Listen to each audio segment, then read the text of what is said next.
Welcome into 49ers Access. My name is Sterling Bennett. First, I want to say happy Thanksgiving. Hope you're enjoying your Black Friday, but we have bigger things to get to this holiday season because the San Francisco 49ers face the Cleveland Browns this Sunday in what could be one of the more important games of the season. San Francisco is 8-7. They still hold the 7th seed as of right now before the Bears and Eagles face off on Black Friday. They've won 2 games in a row. Their defense is coming off one of the best performances of the season, forcing 2 turnovers against the Panthers and 5 turnovers in their last 2 weeks. Meanwhile, Cleveland is 3-8, coming off a big debut victory for Shedeur Sanders against the Las Vegas Raiders, and that Browns defense is by far, if not the best, the second best defense in football, led by Myles Garrett, who will probably win Defensive Player of the Year. This is a big win, or big game for San Francisco, a must-win game of some sort. If you lose this game, it isn't obviously season-ending, but a big win here could potentially propel you higher in the standings if the Bears or the teams like the Packers and the Lions and others continue to lose. So it's a big game for the Niners to help improve their wild card seeding. I believe if San Francisco wins this Sunday and the Bears lose on Friday, Black Friday against Philadelphia, I think that would push San Francisco to the 6th seed leading into week 14, but that's all what ifs and potentials. Let's get into the nitty gritty. But first, don't forget to like, share, subscribe, leave us that 5-star audio podcast review. And as you're out there shopping for Christmas on Black Friday or just trying to find some last minute deals on the day, hope you're enjoying the show. We get into this Niners and Browns matchup because this one to me all comes down to the quarterback play between San Francisco and the Cleveland Browns, and I don't love always dipping my toe into quarterback controversy unless it is with the San Francisco 49ers, but the Cleveland Browns may have themselves one of the more polarizing quarterback controversies in football right now with Shedeur Sanders and Dillon Gabriel, and a lot of conspiracy theories out there as to what's happening with the Browns and their quarterbacks, but we know this. Shedeur Sanders is indeed starting on Sunday against the San Francisco 49ers, and to be quite frank, we really don't know what the Browns' offense looks like with Shedeur Sanders playing, because it's been one game. They played the Raiders, and while the offense looked more explosive, a few explosive plays from Shedeur himself, and a big screen pass touchdown to Dylan Sampson, Shedeur also barely completed 50% of his passes, 11 for 20 against a rather piss-poor Raiders defense, and there really was no true rhythm to his game, and again, it's hard to make sense of what this Browns offense could look like going forward. Now, obviously, Browns fans have high hopes.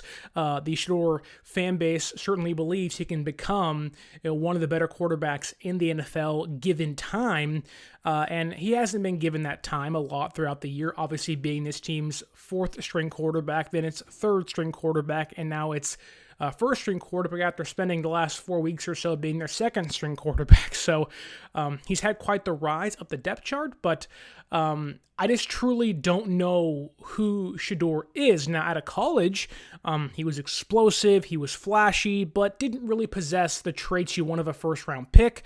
Now he falls to round 5 for a lot of reasons, and many of those being off-the-field things or interview-related things, not play on the NFL field and the gridiron things. So we're still in the learning process of who Shedeur can be as a rookie in the NFL. Now, that said, he is more of a playmaker than what San Francisco has seen the last 2 weeks. In Brissett and Bryce Young, Shedeur will probably be playing more free.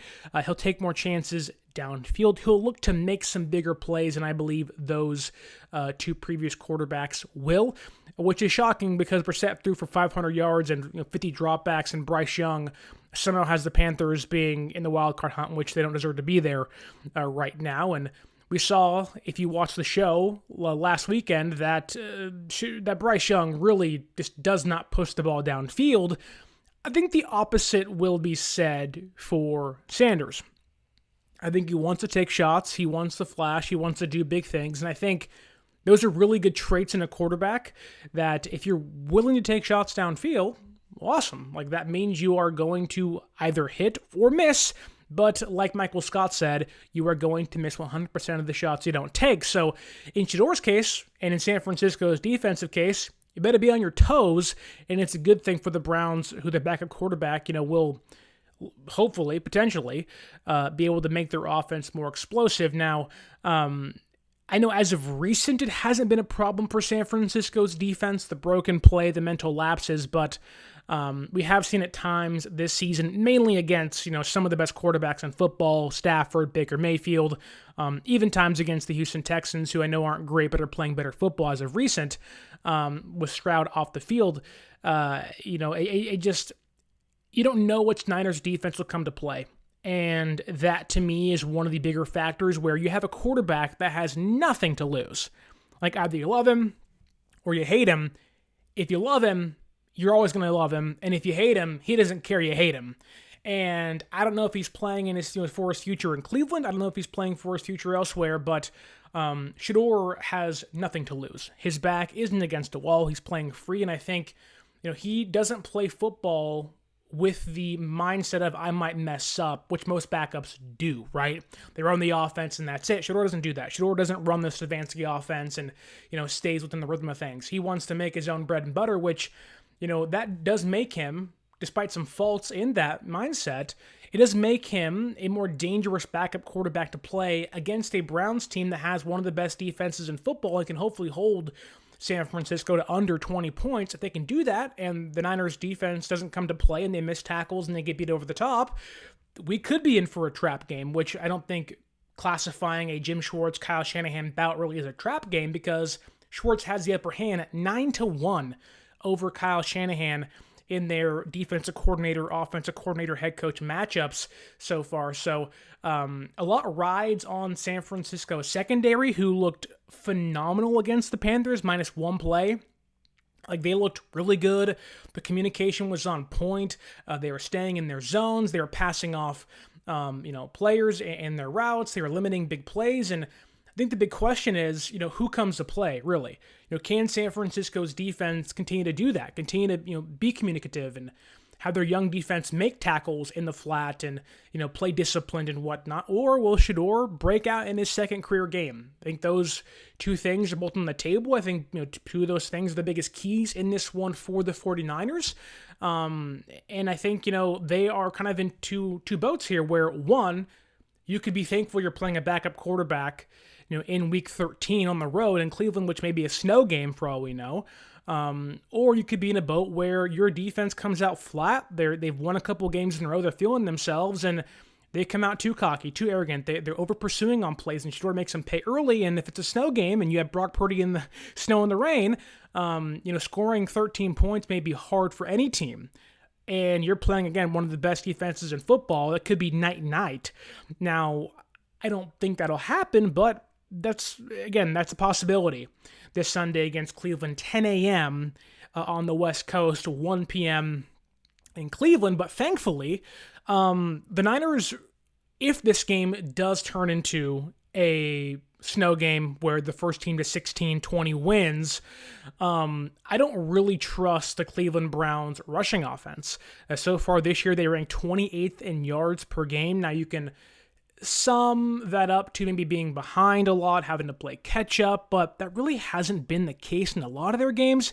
They've lost some games pretty big, but Cleveland has more so than not been in some one-score, two-score games throughout the whole of the four quarters, and they've had the ability to at least attempt to run, yet it's not been successful. A big reason for that is because their offensive line has taken a massive step back this season, so I know San Francisco's defensive line doesn't have the dogs it used to have. No Bosa, no Gross Matos, no Michael, and now no Samuel Kawano this Sunday, which is a big loss in my opinion. But you have Bryce Huff still. You have young interior defensive tackles playing really well in Alfred Collins and West, and you got a really good play from Jordan Elliott and some nicer play as of recent from Kalia Davis. I like San Francisco's matchup against the Browns' offensive line, especially against the run, where last Monday, against the Panthers, Like, this is a game where I do think you miss Bethune a little bit, having that bigger body guy that can get in there and make some nice tackles. Whereas Robinson, you saw San Francisco bring in Eric Kendricks. Is Robinson built to be a starter? He wasn't great against the Panthers. He wasn't terrible, but you give some guys some leeway in their first start of the season. I think first ever start, actually, in the NFL. So you'll give some guys some leeway, but they'll need a better performance from their linebackers. Winters is playing good football, though, and I think I would give the edge to San Francisco's defensive line. Shockingly. That has not been the case in many of the games this season, especially after Bosa went down, but I just don't really buy Kevin Stefanski as a play caller. Like, he's not the reason they're winning games. He's not the reason he's won Coach of the Year twice. Just because you hire Jim Schwartz doesn't earn you a Coach of the Year job or award, and he's won it twice because of Jim Schwartz. So, I think the Browns' offense, quite frankly, stinks. Now, again, Shedeur can change that, but I just don't buy the running game. I don't buy their offensive line. I think San Francisco's defense should have a good chance, if this game turns into a snow bowl, ice bowl sort of thing, to stop and stymie the Browns' offensive firepower. That said, I don't trust any of the Browns' wide receivers. Jerry Jeudy has struggled a lot this year with drops. Cedric Tillman was hurt most of the year. We'll see how he looks as he kind of gets back into the fold, I think, in his third week back from injury. But it's not been great. The only true kind of heavy hitter, and I think if this game turns into kind of a poor weather fest, you're going to see two tight end sets, David Njoku and Harold Fannin, where I think you're going to see screen games. And I think if quarterbacks are unable to throw the football 10 yards downfield, the Browns do have not an X factor, but maybe a player to watch out for, that being their rookie tight end Harold Fannin Jr., who I loved at a Bowling Green during the draft. He, I think, can get a heavy target total in this game if it turns into a snow game. And even if it doesn't really, like, he's been their tight end number one this year. He's kind of surpassed Njoku on the depth chart. I think he's kind of made Njoku somewhat available via the trade, and I think you could see something change in the offseason for Cleveland, but watch out for Fannin. We already talked about the lack of tackling of San Francisco's defense at times this year, playing better, but if they fail to continue that success, Fannin Jr. may be in for a big game. He's a smaller dude, but he's stout, he's strong, he has speed, and if you let that guy get the ball in his hands and you're going to be rolling around in the slippery, wet weather out there in Cleveland with no traction, he could be off to the races. So that's a pretty big key for the Browns offense where, let's say Shedeur can't be trusted. A couple screen passes, get him hot, get him, kind of rolling. That could be a big difference maker in this game for the Browns offense, but also for San Francisco's defense. That secondary really has to come to play. And especially if the game is rainy and it is snowy and the football cannot be pushed downfield, they really got to play disciplined football. They really got to play in their zones and pass things off. And, it'll be interesting to see what path San Francisco's defense takes, or what is the reality we're facing here as Niner fans. Are you seeing a secondary starting to hit their stride late in the year with Saleh back in the fray, and you're seeing Jair Brown coming off his best game as probably a Niner against Carolina? You're seeing Mustafa, who was just tackling in the flat like crazy, making some big plays, and you see a defense getting turnovers and takeaways the last 2 weeks. Is that the unit we see going forward, or is that a two-game glimpse of what could be, but this isn't truly the case yet for this defense? So I don't really know what to pinpoint. I don't really know what team shows up. Now, I think San Francisco's defense, like I already said, fares pretty well, but I think if San Francisco can kind of keep the Browns' lackluster offense at bay and, kind of hold Shedeur, under, 25 passes, and, they can essentially make him not irrelevant to the game plan or success, but more so make Shedeur not the reason you're losing, I think San Francisco's defense can avoid in what the Browns fans may call a Christmas miracle. The last thing you want if you're the Niners defense is to let Shedeur Sanders, with the media, the polarization of the quarterback room in Cleveland, you can't let that guy beat you. Now, I think that is unlikely to happen, and the story would be the Browns defense, but we know the media. If Shedeur goes 2-0 and he beats the Raiders and the Niners, who are right in the thick of the NFC wildcard hunt, it's going to look like one of the worst losses of the season, at least from a media perspective. Now, maybe you don't care, and to some extent I don't either, but I think you want to avoid headlines like Shedeur beats Niners when he throws for 22 passes or completes 17 for 25, 17 for 26, and throws for $120 and throws one touchdown when the defense holds you to 7 points or 13 points. You cannot let that happen. Like, that's embarrassing. Now, I know you're playing Cleveland on the road, a great defense, but the Niners cannot afford to lose this game in regards to the media, but also for their own playoff hunt. So, it'll be interesting to see what Niners defense shows up, right? You have Lenore and Stout playing really good football, kind of coming into their own. Green on the other side's playing more aggressive, using his body more, getting PBUs. Really, besides one second half touchdown to McMillan against the Panthers, that may have been, or he may be in the best 2-game stretch of the season for him, and really his last 3 or 4 games minus the Rams one might be his best stretch this year as well. He looks like how he looked at the end of his rookie year in 2024, which gave a lot of fans hope that Green and Lenore could be the next 2 lockdown cornerbacks, and didn't make the loss of Travarius Ward seem that big at the time. And I think if Green and Stout and Lenore continue to surge, paired with Brown and Mustafa, they're going to be in good hands as the year goes on. But again, which team shows up on Sunday? I also love the way Winters is playing, and he's flying around. He seems healthy off of the knee injuries that he had, and he looks like, I think Brian Baldinger called him Dre Greenlaw. Now, I don't want to go that far because Greenlaw is one of the best in football when he's healthy, but I think the Niners can make this a challenge for the Browns offense, which shouldn't be much because the Browns offense, quite frankly, just simply sucks. That said, I do think the Niners' recent stretch of takeaways will continue on Sunday. I think Saleh and company can kind of bait Shedeur into some plays. He's young. I know a lot of hype's around him, but don't forget, it's a rookie quarterback making his second start of the season.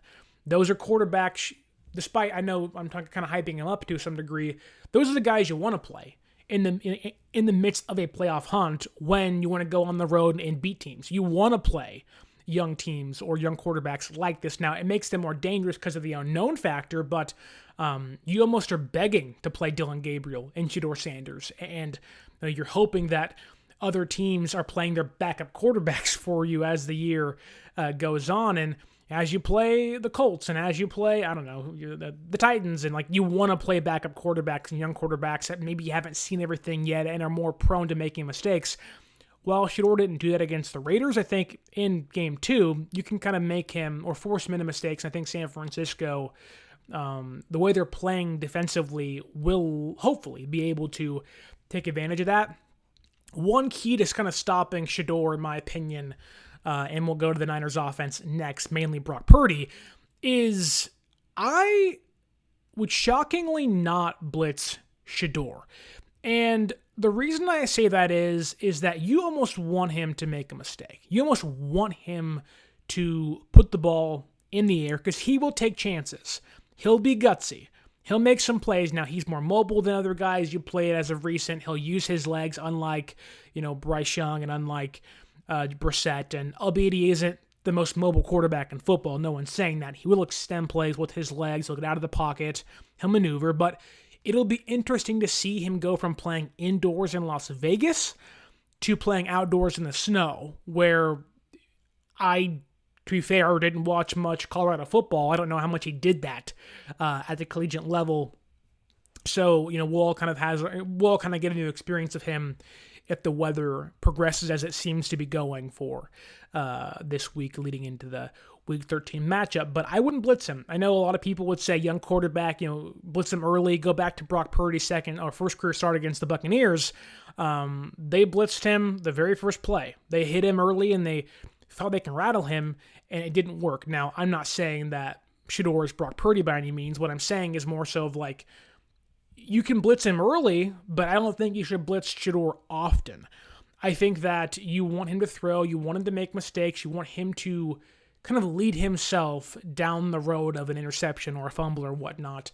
I think, maybe early in the game, you send him a nickel blitz, you bring a safety blitz, and you almost kind of want him to take a shot, to force a tight window throw, to take a chance downfield. Obviously, weather may permit this or kind of make this impossible, but I would bring Stout the very first play. I'd bring Winters the very first play. So what if he throws a 5-yard completion on first down underneath in the snow? Who cares, right? I'd rather rattle him early, kind of get his head, a little jostled, and just kind of say, look, like, we're here. Make your presence known. I think for young quarterbacks, it always isn't about getting sacks or taking them down, but it's if you can get your hands on them, you better get your hands on them. You want to make them feel your presence, and I think Saleh knows that. Obviously, you want to play clean football. No one gets hurt, hopefully. But you want to make young quarterbacks feel you every single play. Because the more they feel you, the more hesitant they'll be. The more they will, not want to push the ball downfield. Or at least in Shedeur's case, maybe he'll feel the pressure to make a big play if things aren't going right for him. Throughout the first couple quarters or so. So let's say like the perfect kind of game plan would be if your offense is having a hard time scoring because of the weather or whatnot, or just playing a great Browns defense. I think that if you can almost hold Shedeur to like 5 for 13, 5 for 12, and while maybe you're not getting constant pressure, he's feeling the pocket move. He's kind of making some kind of lame duck throws. I think that's what you want, because I don't know if he's a quarterback, and maybe I'm wrong here. We'll see on Sunday. It feels like it's only like he does have a little bit of Brock Purdy to him in the fact where like Brock feels the need to take a big chance, and sometimes it works, sometimes it doesn't. We've seen it 3 games this year. It hasn't worked out very much for him. With 3 games of multiple takeaways. And if you're San Francisco's defense, you almost want Shedeur to take a chance and feel like, okay, pressure's mounting, team needs a big play, I'm going to throw it 35 yards, 40 yards downfield, and hopefully if you're Niners, one of your guys comes down with it or breaks it up and get you out the field on 3rd down. I think that's kind of where you want to be. Now, again, we'll see. Dogs have to come to play, and no, not the dog pound out there in Cleveland.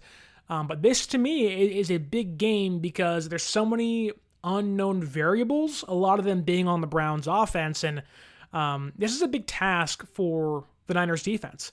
I think Shedeur isn't a guy who, he's not Josh Allen, he's not Mahomes. He wants to target the middle of the field in a Stefanski offense, but I don't even know if Stefanski's offense is even really functional right now. And it's weird saying that because with Joe Flacco a couple of years ago with Amari Cooper, it was, and they're kind of saving things, and they had Nick Chubb. Now they don't really have that.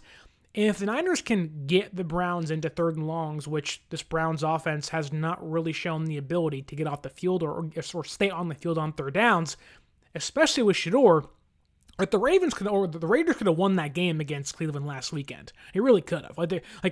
I know Shedeur won the game and it was a record, all that stuff. Good for him. Happy for him too. But he didn't play great. The Browns didn't play great. The defense played great. It was a Myles Garrett show, and it has been the whole season. So that is where we kind of shift our focus to San Francisco's offense playing against what seems like a guaranteed Defensive Player of the Year award-winning Myles Garrett. And I think, like the Browns, their offense, with Shedeur Sanders, a lot of the conversation is on Brock Purdy. Brock has been kind of an enigma this season, simply because it's the turf toe injury. He balls out against the Cardinals, but then, and in that, the offense seems like, oh my God, it's hitting its stride at the right time. The offensive line's playing better.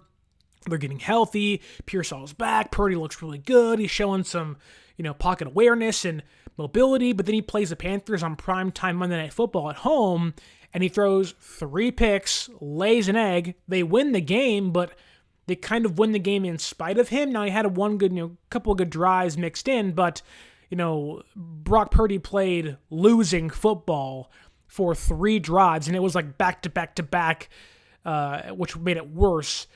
for San Francisco. They survived. They won. You have to win ugly at times, but right now, Brock Purdy has been very turnover prone.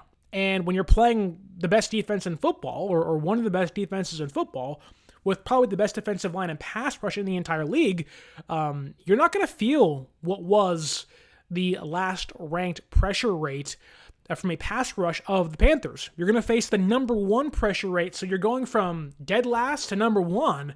And how do you combat that? That's kind of the big question for me, because Purdy really wasn't under pressure against the Panthers. And on Sunday against Cleveland, it'll be pressure probably almost every single snap. Now, I know, and I'm believing more in San Francisco's offensive line, but for the love of God, you got to chip and double Myles Garrett every single play, and you do that, somebody else have one-on-one, and God forbid Malik Collins is on Jake Brendel consistently, it'll be a freaking turnstile like it always is. So, there's a lot of things to not like in regards to this matchup for San Francisco's offense, and a lot of it is because of Brock Purdy, which you hate to say.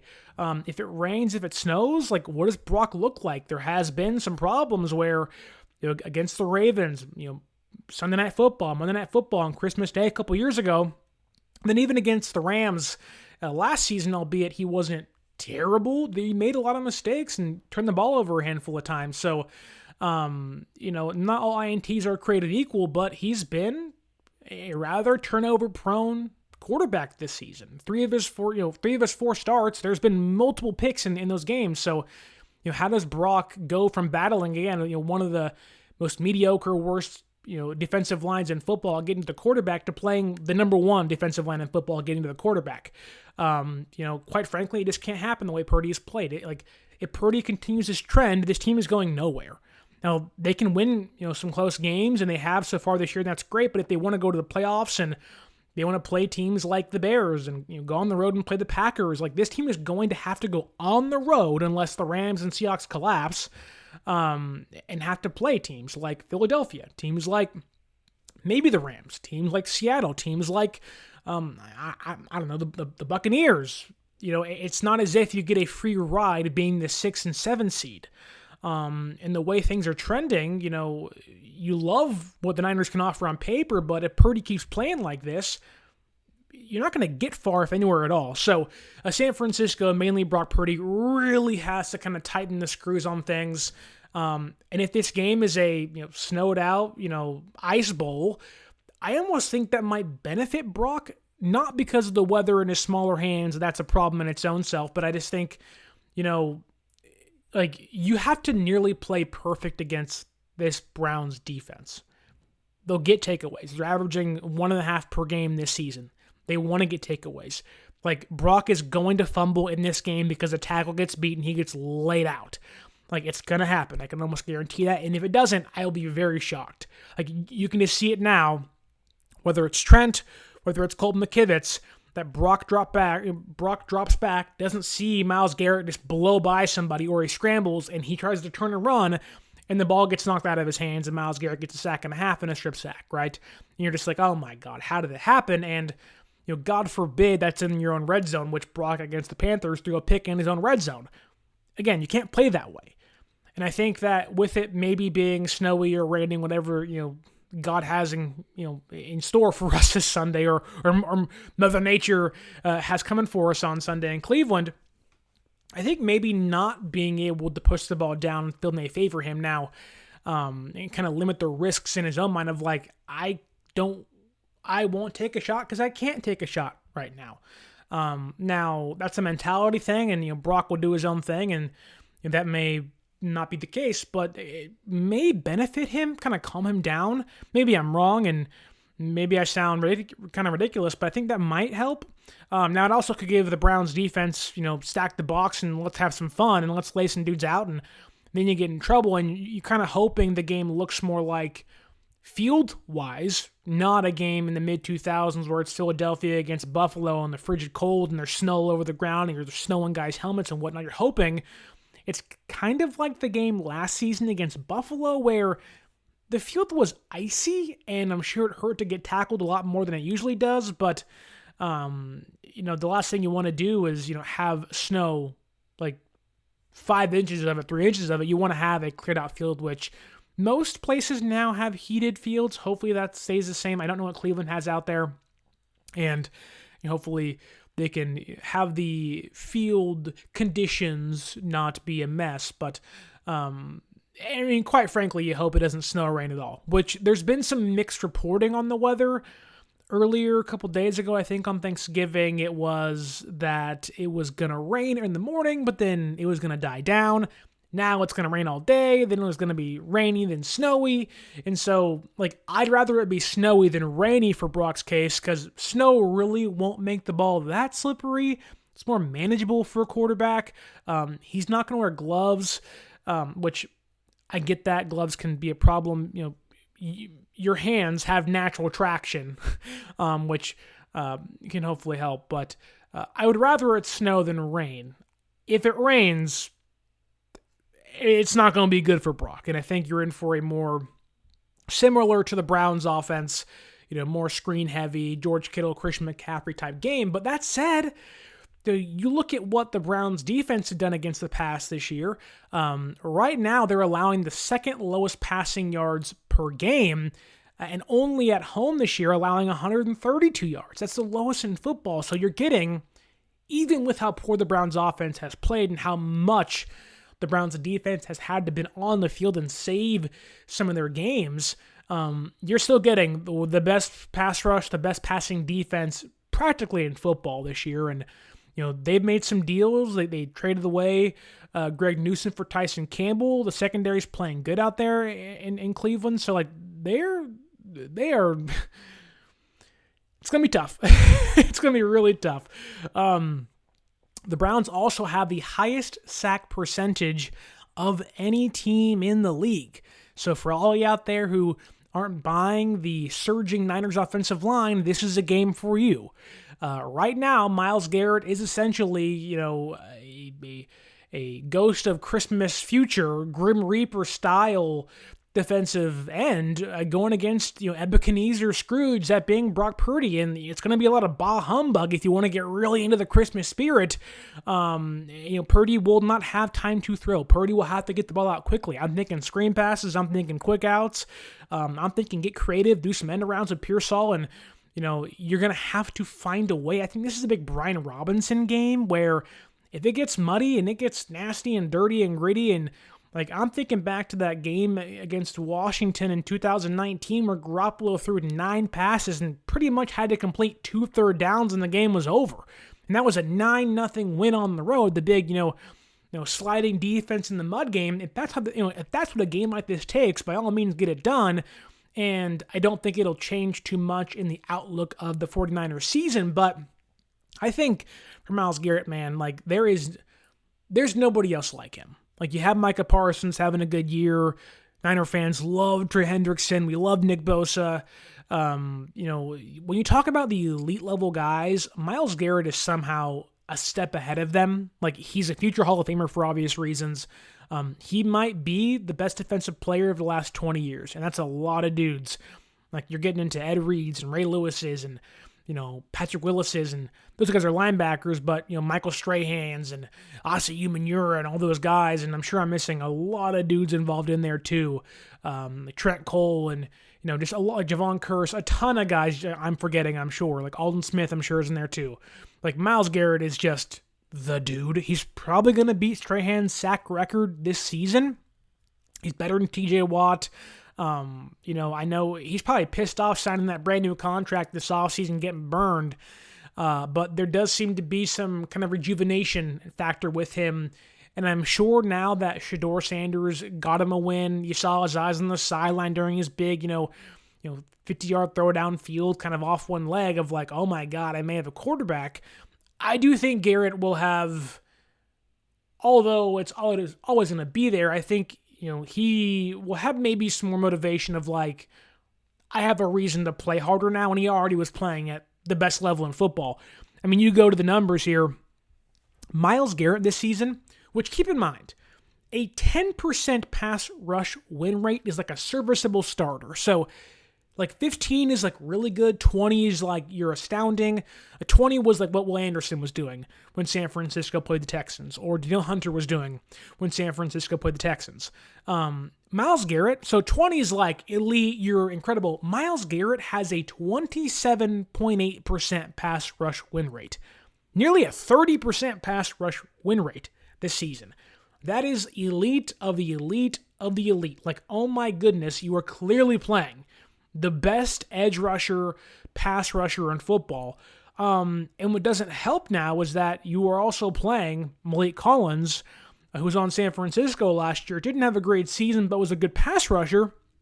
Combined with Myles Garrett this season, Malik Collins has become one of top 5, top 10 interior pass rushing defensive linemen, and those two dudes have 27 sacks and 71 total pressures this season. So while Spencer Burford, Ben Barch, and Trent are off guarding Myles Garrett on one side, you're getting Jake Brendel 1v1 on probably a stunt with Malik Collins, and I'm sorry, I don't like that at all. And it just, these are matchups where you can see this game being 13-6. You can see this game being, 10-7. You can see this game being 13-10. And that's not where you want to be. Now, a win's a win, I'll take it. Escape and get out of there, and you can kind of wash your hands and say, that's a one-off game. Clearly, like take the Packers, for example. The Packers, lost against this Browns team.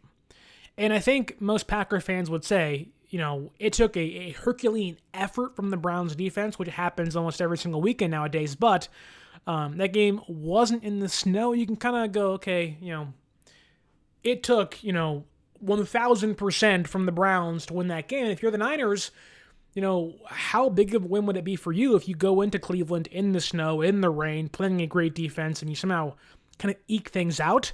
I think San Francisco has the makeup to do that, and I don't really think the Browns offense can answer much, but San Francisco has to score, and you're playing a very vaunted front 7, front 4 from Cleveland. And, I kind of want to get into my keys of victory, some key matchups in this game, because I think this game will be a methodical, hold the ball for as long as you can.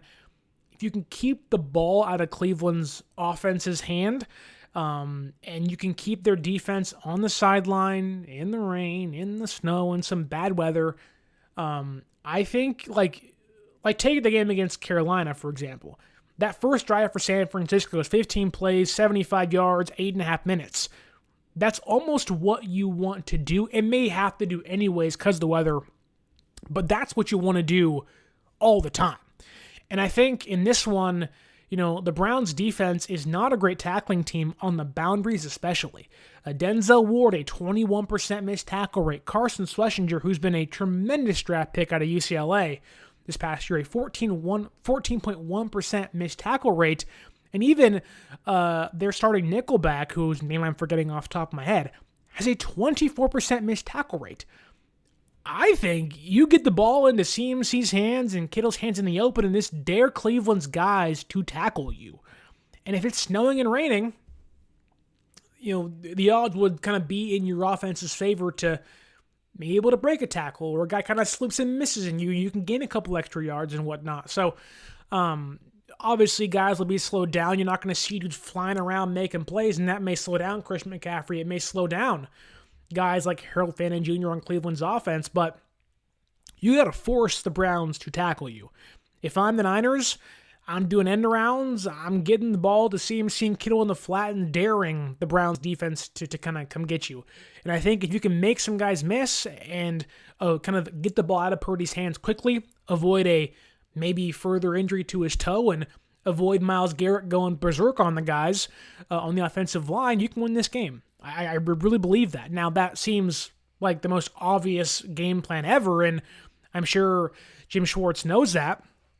So, there'll be some Shanahan trickery involved in there, but, if you want to take a shot, man, do a double pass, do an end around, do some things that a defense in the snow is not going to see coming. If you want to take shots, I'm all preferring, How about a CMC, swing route or swing pass? How about, George Kittle in the post towards the sideline to avoid Purdy making some mistakes over the middle? This Browns defense against averaging, 1.5 takeaways per game. How do you avoid that? Stop throwing the ball over the middle. You could throw it underneath, but those layered throws have been Purdy's kind of Achilles heel this season, which in previous years it wasn't, but right now it is. And so how do you avoid that? Swing routes, post routes towards the sideline, kind of give Purdy a safe space, if you will, to target not near a Browns defender. And I think that's kind of, in regards to the passing game, two factors you want to look for. If it wasn't snowing or raining, I would say, you want to suck the Browns defense in underneath and take a shot downfield, but that doesn't seem like the weather will allow that. However, I do think the next kind of key factor in this is Jauan Jennings, who I think has been surging a lot recently. He has a touchdown in his last 3 of 4 games. You saw against Carolina last Sunday, got punched in the little JJs and wasn't too happy about it, but he kind of shoved off 2 Panthers defenders and got in for a touchdown on that first drive against that defense. And I think Jauan Jennings might be one of the more important wide receivers, if not the most important wide receiver for San Francisco's offense. You let Pearsall being back, he opens up things over the middle, obviously, for you, and can kind of help open things up for Jauan Jennings on the middle or on the kind of the interior of the offense, if you will, while working on the exterior, kind of opening up things and getting safeties and cornerbacks away from JJ and the flats and whatnot, to help kind of disperse things and open things up for Purdy as well. However, Myles Harden, that is the Browns' nickelback this season, he's been terrible. Now, they'll run some 3 safety sets, but right now they run base defense the most, so you're not going to see Myles Harden a ton. Now, knowing San Francisco runs a lot of 3 wide receiver sets, you may see him more this Sunday, but right now he has been god-awful. He has 5 penalties this season, sometimes in the snow. Cornerbacks panic, and maybe you have Jauan, who's a bigger guy. Maybe you can get him to hold and get PIs and kind of make dudes panic on JJ. That said, he has a 110.5 passer rating allowed when targeted and a 44.8 coverage grade. Now, coverage grades aren't the end-all be-all, but the particular times you have Jauan on Myles Harden, I would almost force feed him the ball. Now, obviously, that may change as the game goes on and Schwartz makes adjustments, but that is a clear mismatch for Shanahan, Purdy, and this Niners offense, with Jauan having a 6'3" frame and Myles Harden not being 6'3" by any means, and is having a really down season playing nickelback for this Browns defense, which, again, they don't play nickel much, but San Francisco's defense or offense may force the Browns defense to do so. So whenever you see JJ and Myles Harden lined up against each other, it's like almost a must-go-to. Like, there's no reason to not feed that. Make Myles Harden beat you. Like, that's a clear disadvantage for the Browns defense. And if they show they can stop you, then you adjust, but it's like in the NBA. I know it's different, but if they don't have big men, like if I'm the Spurs and I have Wembanyama, who's a freaking alien, why would I not go to the paint every single time against the Golden State Warriors, who have no big men outside of a 40-year-old Al Horford, who plays, doesn't play back-to-backs? Why wouldn't you do that on a consistent basis? And so now I'm not saying Jauan is Victor Wembanyama, who may be an MVP in a couple years, who's a freak athlete, but it just, like, when you see a clear advantage in your favor, you take it over and over and over again. So if I'm Shanahan and I see Myles Harden and Jauan lined up, I'm like, go to it right now. That said, this is a big matchup. If not, when the schedule came out and you see the Browns on it, your first reaction is, oh, it's Cleveland, whatever. But when you dive deeper into it, most teams could say that maybe. But when you see Shanahan versus Jim Schwartz, that's when things get tricky. Because, again, like I said, Shanahan is 1-9 against Jim Schwartz in his career as an offensive coordinator and head coach. Meanwhile, Shanahan's offenses have averaged around 15 points per game in those 10 games against a Jim Schwartz defense.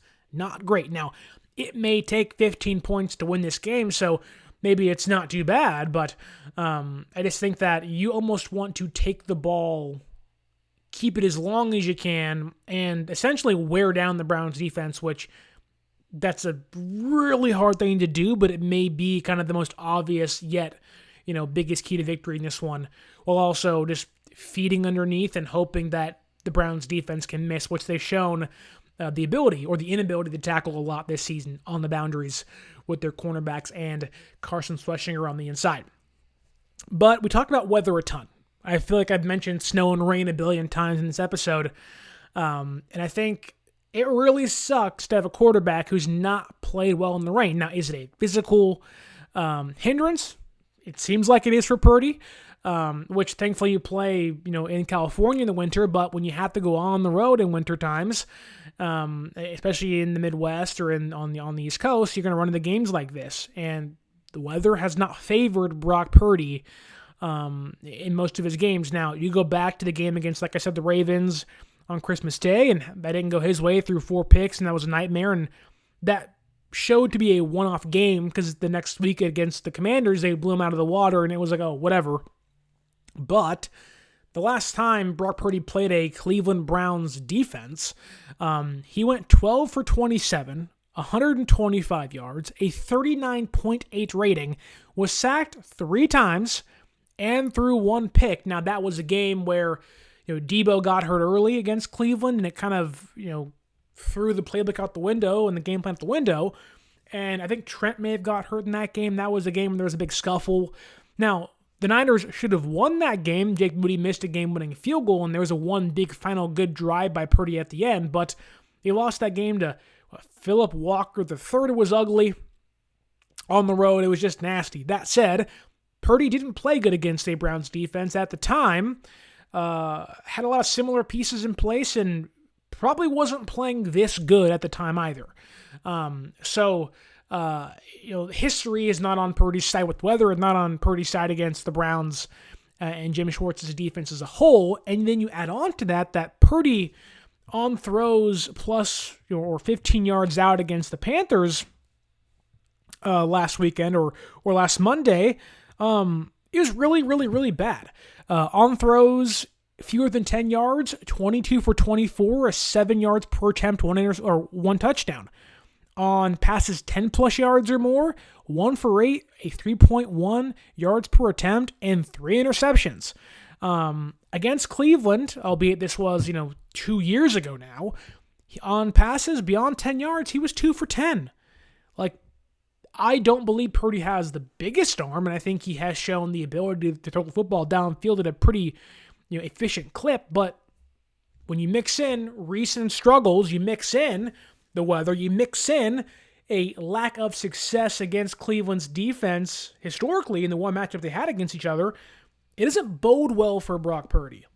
And then it's snowing and it's raining, all that stuff. I'm not expecting much from Brock on Sunday, which puts this game at a big risk. It certainly makes San Francisco more susceptible for a late season loss, which you really can't afford right now, knowing you're neck and neck with the Lions and the Seahawks and the Rams and the Packers and the Bears and the wild card hunting. You don't want to let or open doors for teams like the Panthers, who you beat but are still 6-6, or teams like the Vikings, who I know aren't playing good football by any means, but this is the NFL. Anything can happen as the year goes on. So, this is a big game, and I think for Brock, you have to have Brock play as clean as humanly possible.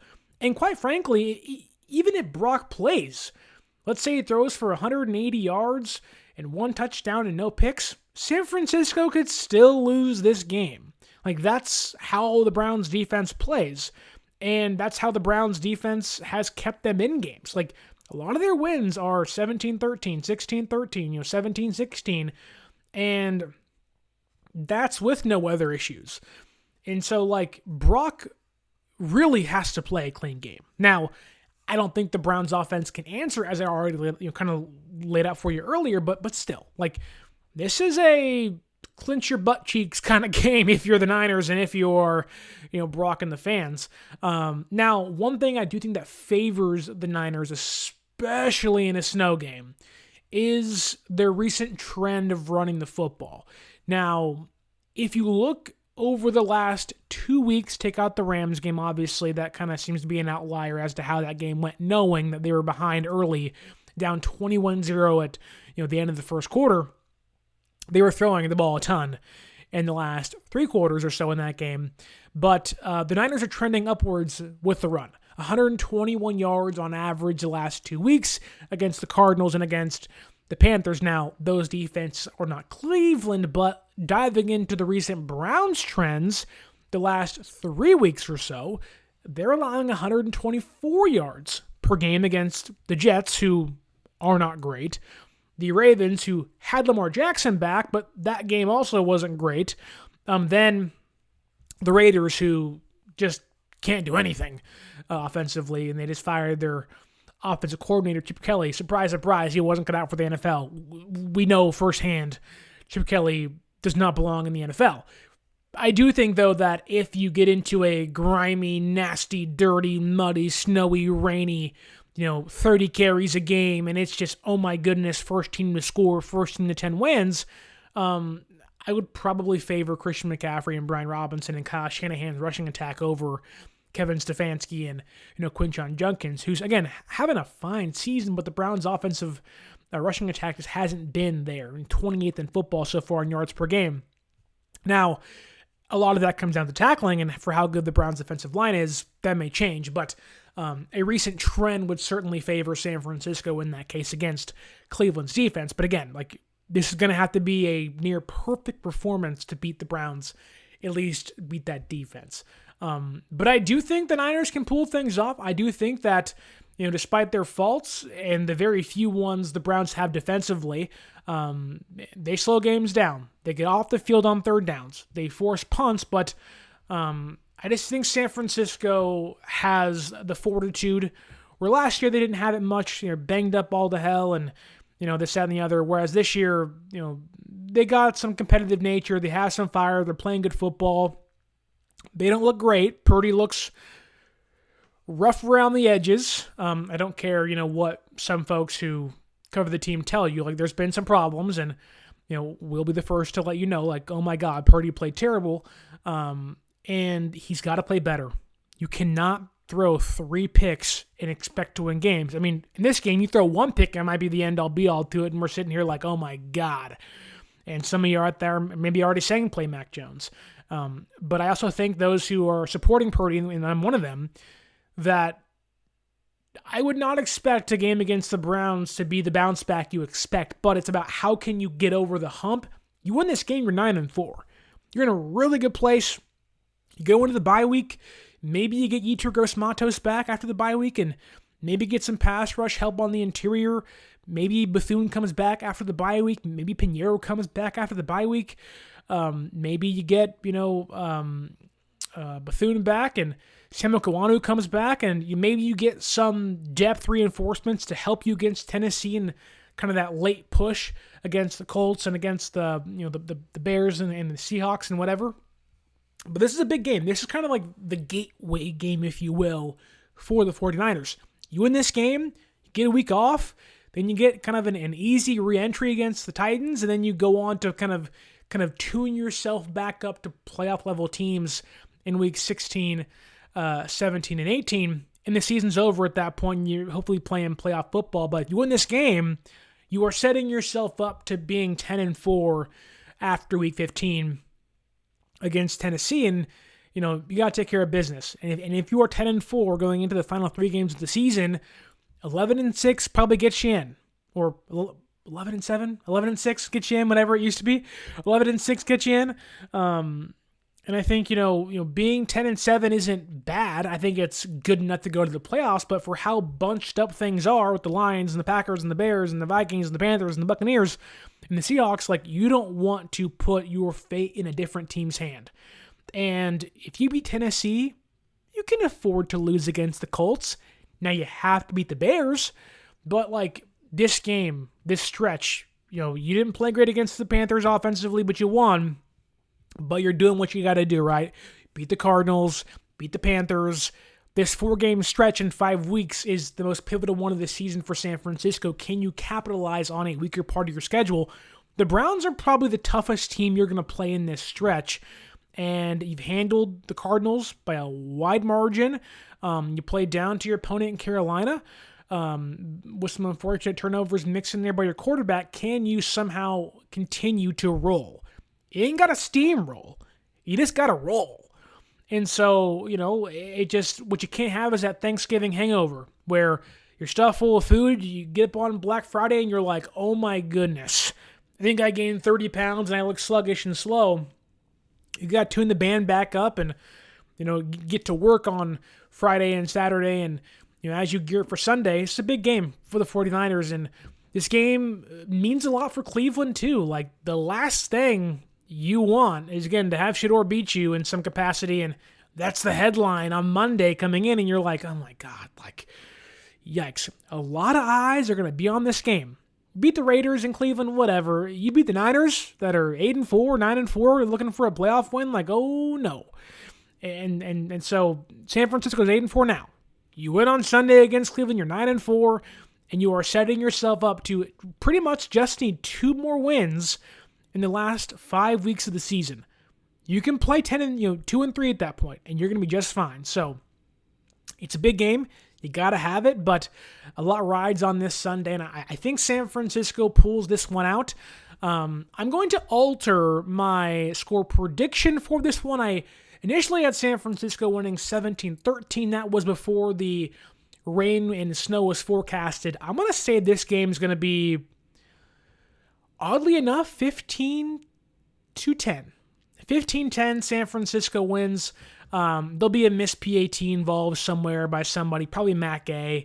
There'll be a lot of field goals in this game. Now, if the rain doesn't happen and the snow kind of subsides and goes away and whatever, we can go back to 17-13. But if it rains and snows, I'm taking 15-10. That's a weird score, and I get that, but certainly wouldn't be out of the ordinary for this Niners season. The injuries, the quarterback play, the back and forth, the wins against the Rams, the loss against the Texans, and it's been a weird season.